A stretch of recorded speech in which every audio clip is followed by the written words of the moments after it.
이른 새벽 춘천의 뒷산 공기는 아직 서늘했습니다.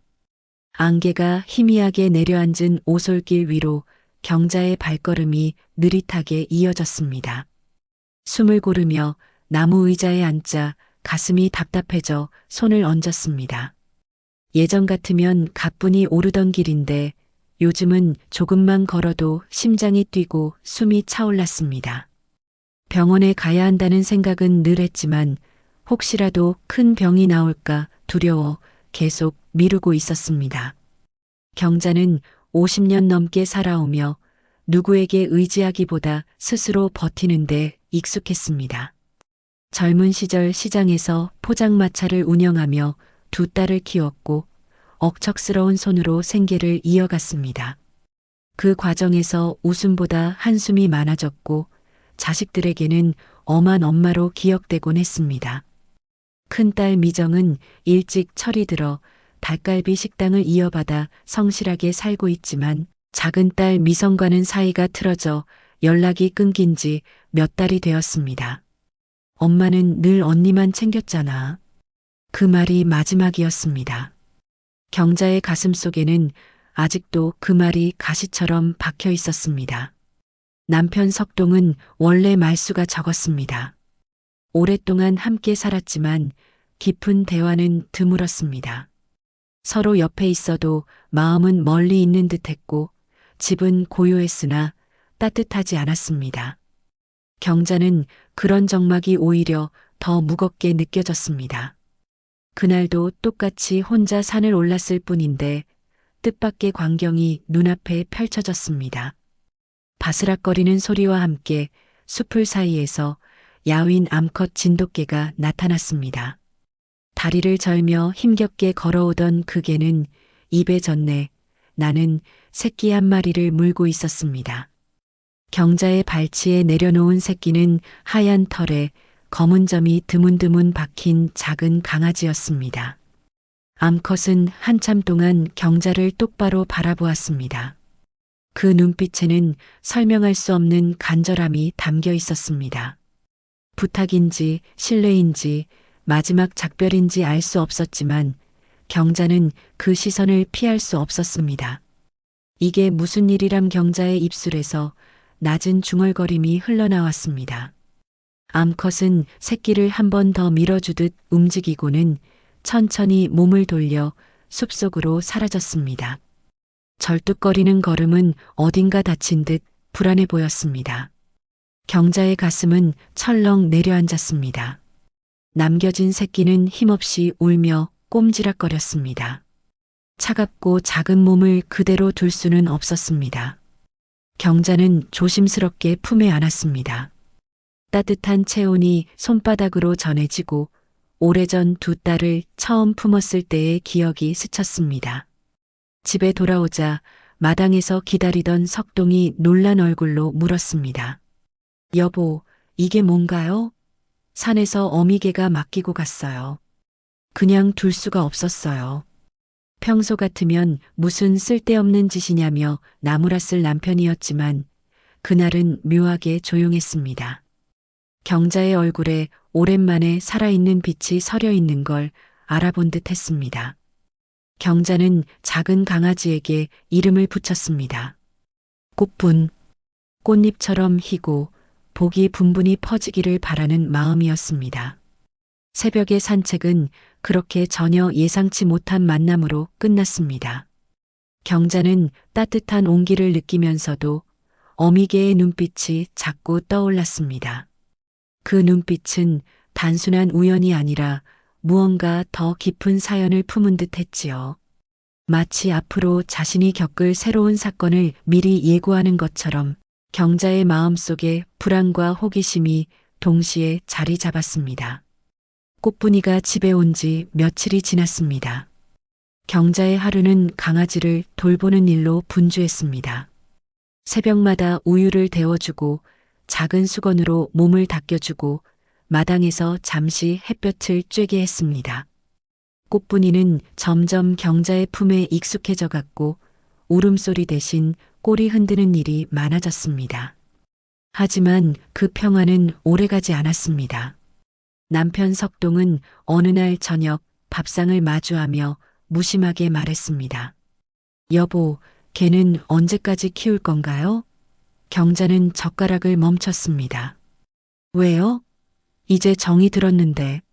나이 들어서 힘에 부치잖아요. 게다가 돈도 들어가고. 그 말에 경자의 가슴이 철렁 내려앉았습니다. 자신도 알고 있었습니다. 사료가, 약가, 병원비까지 생각하면 부담이 되는 게 사실이었습니다. 그러나 꽃분이를 떠올리면 도저히 놓아줄 수 없었습니다. 며칠 후 큰딸 미정이도 말했습니다. 엄마, 식당 일도 힘든데 강아지까지 돌보면 너무 무리하실 것 같아요. 경자는 억울한 듯 대답했습니다. 괜찮다. 내가 해낼 수 있어. 엄마 건강도 걱정돼요. 요즘 숨차다고 하셨잖아요. 경자는 대답 대신 고개를 숙였습니다. 사실 점점 가슴이 답답해지는 시간이 늘고 있었습니다. 꽃분이와 산책을 하다 멈춰서는 일도 잦아졌습니다. 하지만 병원에 가는 일은 여전히 두려웠습니다. 혹시라도 치명적인 진단이 나오면 꽃분이를 끝까지 지킬 수 없을까봐. 작은 딸 미선에게도 소식이 전해졌습니다. 그동안 연락을 피하던 미선은 오랜만에 전화를 걸어왔습니다. 엄마, 개 키운다면서요? 언니가 그러던데. 응산에서 어미가 맡기고 갔어. 엄마, 또 언니만 믿고 그런 거 아니에요? 난 아무 얘기도 못 들었는데. 짧은 대화였지만 목소리 속에는 여전히 서운함이 묻어 있었습니다. 경자는 변명하지 못했습니다. 결국 전화를 끊고 한동안 멍하니 앉아 있었습니다. 꽃분이가 옆에서 꼬리를 흔들었지만 마음속 허전함은 쉽게 채워지지 않았습니다. 그날 밤 경자는 꽃분이를 안고 중얼거렸습니다. 내가 잘할 수 있을까? 너를 끝까지 지킬 수 있을까? 다음 날 아침 꽃분이가 갑자기 기운 없이 늘어져 있었습니다. 사료에도 관심을 보이지 않았습니다. 경자는 다급히 병원으로 달려갔습니다. 수의사는 말했습니다. 영양 부족입니다. 아직 어린데 제대로 챙기지 않으면 위험할 수 있어요. 정기적으로 검사도 필요합니다. 경자는 고개를 끄덕였지만 속은 복잡했습니다. 정기 검진, 영양제, 사료, 모든 게 돈과 체력이 따라야 가능한 일이었습니다. 집에 돌아오자 석동이 물었습니다. 얼마나 들었어요? 생각보다 많이 들더라고요. 그러니까 내가 뭘 했어요. 경자는 대답하지 않았습니다. 대신 꽃분이를 꼭 안았습니다. 작은 몸이 따뜻하게 숨쉬는 게 느껴졌습니다. 밤이 깊어가자 경자는 혼자 마당에 앉았습니다. 달빛이 마당을 비추고 꽃분이는 옆에서 졸고 있었습니다. 가만히 들리는 숨소리 속에서 경자는 결심했습니다. 무슨 일이 있어도 이 아이는 버리지 않겠다. 내가 끝까지 지킨다. 하지만 그 다짐 뒤에는 더 깊은 고민이 자리 잡았습니다. 건강, 돈, 가족과의 갈등. 무엇 하나 쉽지 않았습니다. 경자는 알았습니다. 이제부터 진짜 싸움이 시작된다는 것을. 꽃분이가 집에 들어온 지 한 달이 지났습니다. 경자의 삶은 여전히 강아지를 중심으로 흘러갔습니다. 하지만 기쁨과 설렘 뒤에는 현실적인 무게가 따라붙었습니다. 사료가, 병원비, 예방접종비, 작은 아이 하나 돌보는 것과 다를 바 없었습니다. 경자는 장을 보러 갈 때마다 계산기를 두드렸습니다. 쌀을 조금 줄이고 반찬거리를 간소하게 해도 늘 빠듯했습니다. 가계부에는 빨간 줄이 하나둘 늘어갔습니다. 남편 석동은 점점 말이 줄었습니다. 저녁 밥상 앞에서 그는 묵묵히 숟가락만 움직였습니다. 그러다 불쑥 한마디를 던졌습니다. 여보, 이대로 괜찮겠어요? 경자는 젓가락을 내려놓고 고개를 들었습니다. 뭐가요? 돈이요. 당신도 힘들잖아요.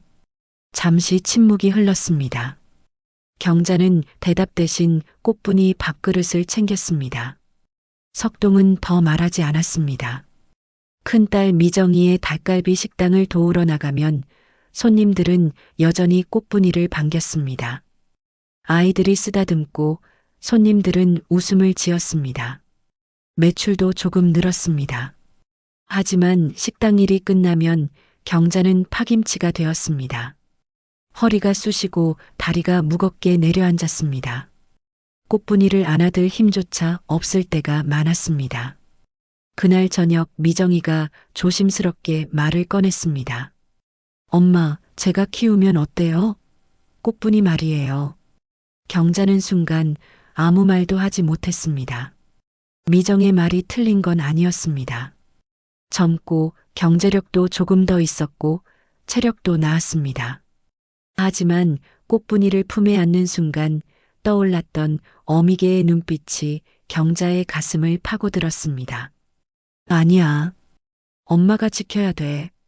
미정은 한숨을 쉬었지만 더는 말하지 않았습니다. 작은 딸 미선은 여전히 연락이 뜸했습니다. 한번 용기를 내어 전화를 걸었지만 받지 않았습니다. 경자는 메시지를 남겼습니다. 꽃분이 보고 싶지 않니? 엄마가 잘 키우고 있어. 너도 같이 보러 오면 좋겠다. 읽지 않은 표시만 남은 채 답은 없었습니다. 경자는 휴대폰을 내려놓고 한동안 창가에 서 있었습니다. 눈앞에서 놀고 있는 꽃분이가 꼬리를 흔들었지만 마음 한쪽은 싸늘했습니다. 며칠 뒤 꽃분이가 갑자기 토하기 시작했습니다. 작은 몸이 연약하게 떨렸습니다. 경자는 다급히 꽃분이를 품에 안고 병원으로 달려갔습니다. 수의사는 심각한 표정으로 말했습니다. 장염 기운이 있습니다. 치료를 계속해야 해요. 얼마나 들어요?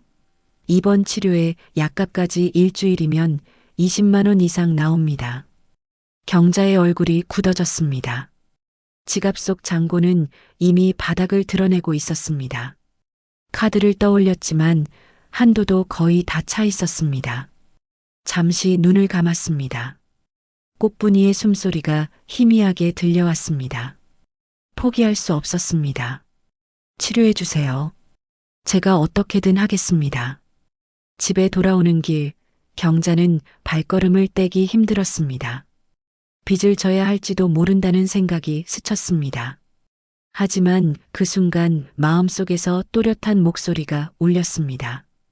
이 아이만큼은 끝까지 지켜야 한다. 밤이 깊었습니다. 경자는 마당에 앉아 별을 바라보았습니다. 집안은 고요했고 남편은 잠들어 있었습니다. 꽃분이는 병원에 맡겨두고 빈자리가 더욱 크게 느껴졌습니다. 작은 숨소리 하나가 사라진 것만으로도 집은 쓸쓸했습니다. 경자는 두 손을 모으고 중얼거렸습니다. 나한테 힘이 필요해요. 어떻게든 길을 찾아야 해요. 긴 침묵 속에서 경자의 마음은 단단해졌습니다. 어미개가 마지막 힘을 짜내어 새끼를 맡겼던 그 눈빛이 떠올랐습니다. 자신에게도 그 힘이 있어야 한다는 걸 알았습니다. 경자는 결심했습니다. 내일 병원비를 마련하자. 내가 할 수 있는 건 다 해보자. 그 결심은 두려움 위에서 피어난 작은 희망이었습니다. 아직 방법은 없었지만 포기하지 않겠다는 다짐만은 분명했습니다. 새벽 공기가 차가웠습니다. 경자는 두꺼운 외투를 걸치고 버스 정류장에 섰습니다. 꽃분이가 병원에 입원해 있는 동안 하루하루가 길고 허전했습니다. 그러나 주저앉아 있을 수는 없었습니다. 경자는 마음속으로 되뇌었습니다. 내가 지켜야 해. 방법을 찾아야 해. 그날부터 경자는 닭갈비 식당을 더 오래 도왔습니다. 손님들 앞에 나서기를 꺼리던 예전과 달리 이제는 환하게 웃으며 인사를 건넸습니다. 손님들은 꽃분이 이야기를 물었고 경자는 짧게 대답하면서도 마음은 다잡아졌습니다. 병원에 있습니다. 곧 건강해질 거예요. 미정은 그런 엄마를 보며 놀란 듯 말했습니다. 엄마, 요즘 참 달라지셨어요. 그래, 아마도 꽃분이 덕분일 거야. 짧은 대화였지만 모녀 사이의 공기는 조금씩 부드러워졌습니다. 저녁이면 경자는 장부를 펼쳐놓고 수입과 지출을 꼼꼼히 적어보았습니다. 사소한 지출도 빠짐없이 기록했습니다. 사치라고 여겼던 부분을 줄이고 생활 패턴도 바꿨습니다. 시장에서 장을 볼 때는 한 푼이라도 아끼려 애썼습니다. 작은 변화였지만 마음속에서는 스스로에게 희망을 빚어내는 일이었습니다. 남편 석동도 변화를 느꼈습니다. 어느 날 저녁 경자가 한숨 대신 미소를 지으며 밥상을 차리자 석동이 말했습니다.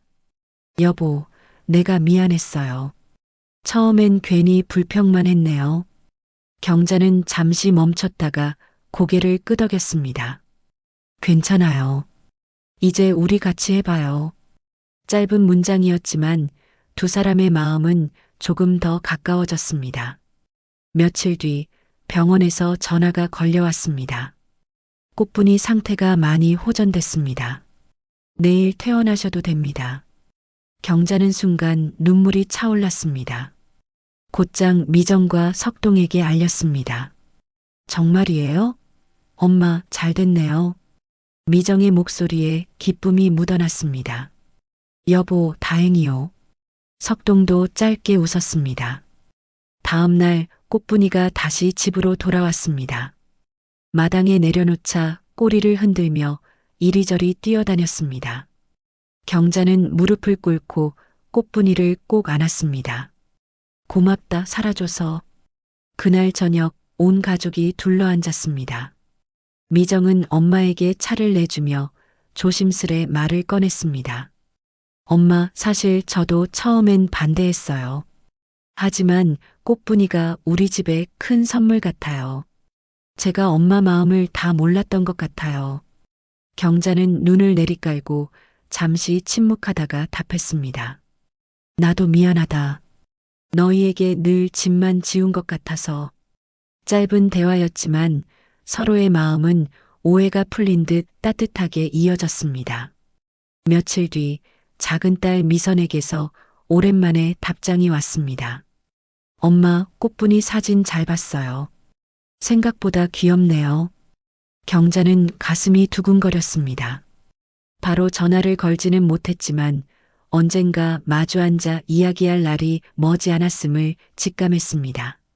시간은 흘러 경자의 일상은 조금씩 달라졌습니다. 매일 아침 꽃분이와 산책을 하며 숨을 크게 들이쉬었습니다. 가슴이 예전처럼 답답하지 않았습니다. 몸도 마음도 살아나는 듯 했습니다.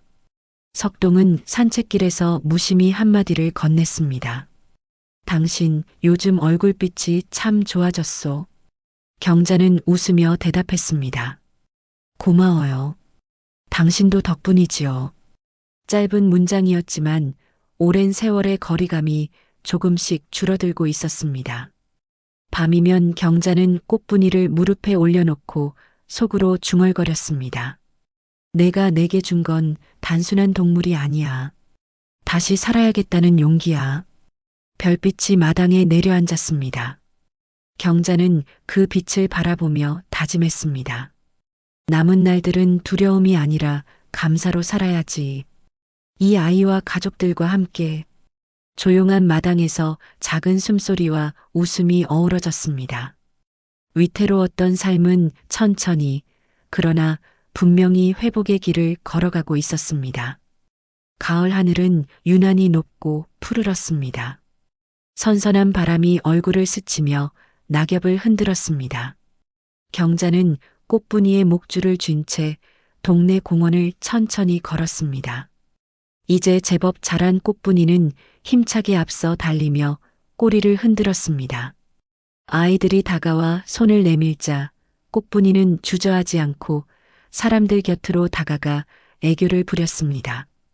아이들의 웃음소리가 공원에 퍼졌습니다. 경자는 그 모습을 보며 마음 깊숙이 따뜻한 기운이 차오르는 것을 느꼈습니다. 한때 집안에 드리웠던 무거운 공기가 마치 바람에 흩날린 안개처럼 사라져버린 듯 했습니다. 집에 돌아오니 큰딸 미정이와 작은딸 미선이가 거실에 나란히 앉아 있었습니다. 두 사람의 표정은 오랜만에 편안했고 서로를 향한 긴장도 옅어져 있었습니다. 경자의 발걸음이 멈추자 미정이 먼저 자리에서 일어나며 말했습니다. 엄마, 미선이가 오늘 식당 도와주러 왔어요. 경자는 순간 놀라 눈이 커졌습니다. 그동안 틈이 벌어져 있던 둘째가 스스로 찾아온 것이었습니다. 그래, 잘 왔다. 고맙다. 짧은 대사였지만 경자의 목소리는 떨렸습니다. 그 안에는 오래 묵은 서운함과 그리움이 녹아 있었습니다. 미선은 잠시 머뭇거리다 고개를 숙였습니다. 그리고 조심스럽게 입을 열었습니다. 엄마, 지난번에 전화 받고 많이 생각했어요. 그동안 제가 너무 삐뚤게만 본 것 같아요. 사실은 늘 엄마 마음을 알면서도 괜히 서운해하고 싶었던 것 같아요. 경자는 눈가에 이슬이 맺히는 걸 느꼈습니다. 하지만 억지로 미소를 지으며 고개를 저었습니다. 아니야. 엄마가 서툴렀다. 너도 똑같이 소중한데 그걸 표현을 잘 못했지. 짧은 침묵이 흘렀습니다. 말로 다 전하지 못한 감정들이 공기 속을 맴돌았습니다. 그때 꽃분이가 두 사람 사이를 폴짝 뛰어다니며 분위기를 풀어주었습니다. 꼬리를 흔들며 바닥을 휘젓는 모습에 웃음이 새어나왔습니다. 그 순간 서로의 마음에 얹혀있던 무거운 돌덩이가 스르르 녹아내렸습니다. 며칠 뒤 가족은 함께 석동이 가꾼 포도밭으로 향했습니다. 가을 햇살에 반짝이는 포도송이가 가지마다 주렁주렁 달려 있었습니다. 바람에 흔들리는 잎 사이로 달콤한 향이 흘러나왔습니다. 경자는 딸들과 함께 포도를 따며 웃었습니다. 엄마, 이거 드셔보세요. 엄청 달아요. 미정이 건넨 포도알을 한 입 베어 물자 입 안가득 달콤한 맛이 퍼졌습니다. 정말 달다. 우리 집안도 이제 이렇게 달아졌으면 좋겠다. 경자의 말에 모두가 웃었습니다. 억지로 만든 웃음이 아니라 오랜만에 마음에서 우러나오는 웃음이었습니다. 그날 저녁 가족은 마당에 작은 상을 펴고 둘러앉았습니다. 꽃분이는 식탁 옆에 얌전히 앉아 눈망울을 반짝이며 가족을 바라봤습니다. 식탁 위에는 소박하지만 따뜻한 반찬이 놓였고 집안에는 오랜만에 환한 대화가 오갔습니다. 석동이 숟가락을 내려놓으며 낮게 말했습니다. 여보, 고맙소. 당신 덕분에 우리 집이 다시 살아났어. 경자는 놀라며 고개를 숙였습니다. 아니에요. 다 같이 버텼으니까 여기까지 온 거지요. 짧은 대화 뒤에 잠시 정적이 흘렀습니다. 하지만 그 정적은 불편하지 않았습니다. 오히려 따뜻하고 평온한 공기처럼 가족의 곁을 감쌌습니다. 그 순간 경자는 지금 이 자리만으로도 충분히 감사하다고 느꼈습니다. 밤이 깊어가자 경자는 일기장을 꺼냈습니다. 오랫동안 비워두었던 페이지에 조심스레 글을 적었습니다. 오늘 오랜만에 가족이 함께 웃었다. 미선이와도 마음을 나눴다. 꽃분이가 우리를 이어주었다. 남은 날들이 얼마나 될지는 모르지만 이제 두렵지 않다. 함께 있으니 충분하다. 글씨가 번져 보일 만큼 눈가가 젖었습니다. 그러나 그 눈물은 슬픔의 눈물이 아니라 안도의 눈물이었습니다. 창밖에는 별빛이 가득했습니다. 경자는 창문을 열어 밤 공기를 들이마셨습니다. 가슴이 답답하던 예전과 달리 호흡이 편안했습니다. 꽃분이는 발치에 누워 규칙적으로 숨을 쉬고 있었습니다. 작은 숨소리가 자장가처럼 들렸습니다. 경자는 손끝으로 꽃분이의 등을 살짝 쓰다듬었습니다. 내가 있어 행복하다. 한동안 말없이 앉아 있었습니다. 과거에 고생스러웠던 세월이 하나둘 떠올랐습니다. 포장마차에서 추운 겨울을 버티던 날, 두 딸의 옷을 마련하지 못해 속으로 울던 날, 남편과 말없이 등을 돌리고 누워있던 밤들. 하지만 이제 그 기억들은 원망이 아니라 이해로 바뀌어가고 있었습니다. 자신이 버텨온 날들이 헛되지 않았음을 꽃분이가 보여주고 있었습니다. 경자는 다시 펜을 들고 작은 글을 덧붙였습니다. 과거의 상처에 매이지 않고 현재의 따뜻함을 지키며 미래에는 희망을 나누겠다. 그날 밤 별빛이 유난히 밝게 빛났습니다. 꽃분이의 숨결과 가족의 웃음소리가 뒤섞여 하나의 화음처럼 울려 퍼졌습니다. 그렇게 경자의 집은 오랜 갈등을 넘어선 새로운 계절을 맞이했습니다. 특별하지 않은 하루들이었지만 그 하루들이야말로 가장 귀하고 값진 시간임을 깨달았습니다. 작은 강아지 한 마리가 남긴 흔적은 가족의 삶을 바꾸었고 그 변화는 앞으로도 오래도록 이어질 것이었습니다.